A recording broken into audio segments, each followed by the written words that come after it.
Mourners mark China leader Zhao Ziyang's death anniversary. Mourners have gathered to mark the 10th anniversary of the death of China's purged former leader, Zhao Ziyang. More than 100 people braved police surveillance to go to what was once his courtyard home in Beijing. Mr. Zhao was detained after opposing the use of force to end the protests in Beijing's Tiananmen Square in 1989. The former Communist Party leader was under constant house arrest until his death in 2005, and his name is still rarely mentioned in official circles. The mourners took flowers and bowed low before photographs of Mr. Zhao, in what appeared to be an impromptu ceremony.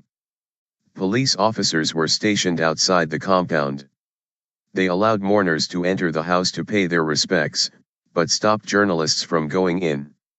Mourners bow on the ground as they mourn for Zhao Ziyang on the 10th anniversary of his death at his house in Beijing January 17, 2015. Mourners bowed low before Mr. Zhao's photo. Mr. Zhao's former advisor, Bao Tong, said that China's current leaders did not know how to deal with Mr. Zhao's legacy. I think that the government is very conflicted about its opinion of Zhao Ziyang, Mr. Bao told Reuters news agency.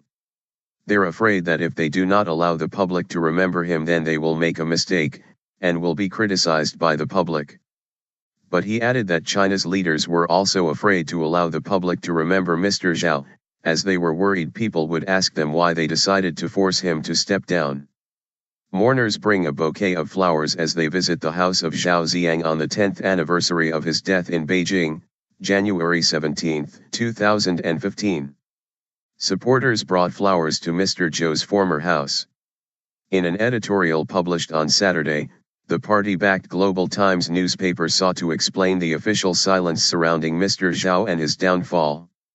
It said the silence should itself be taken as a comment on how the party felt. In the past 25 years, China has pursued a path that Mr. Zhao and his think tanks opposed at that time, becoming the world's second-largest economy. China is using its actions and achievements to answer questions over the sensitive issues, read the article. Zhao Ziyang was promoted by China's former supreme leader, Deng Xiaoping, who was looking for someone to reform the economy and open up the country to the outside world. Mr. Zhao's position seemed assured when he was made General Secretary of the ruling Communist Party in 1987. In this May 19, 1989 file photo, Communist Party General Secretary Zhao Ziyang, center with loud hailer, speaks with fasting university students in Beijing's Tiananmen Square, the last time he was seen in public, early Friday, May 19, 1989. Mr. Zhang asked student protesters in Tiananmen Square to disperse, shortly before the crackdown. But the protests by students and residents in Beijing, and elsewhere across China, 2 years later revealed deep divisions within the party leadership. Hundreds of thousands called for democratic reforms in a peaceful demonstration largely focused on a gathering in Tiananmen Square. Mr. Zhao, who had a more liberal attitude than other leaders, favored a conciliatory approach towards the protesters. That view eventually lost to those who wanted to bring in the army, and Mr. Deng approved the detention of his former favorite. The crackdown authorized by the authorities killed hundreds in the streets of Beijing.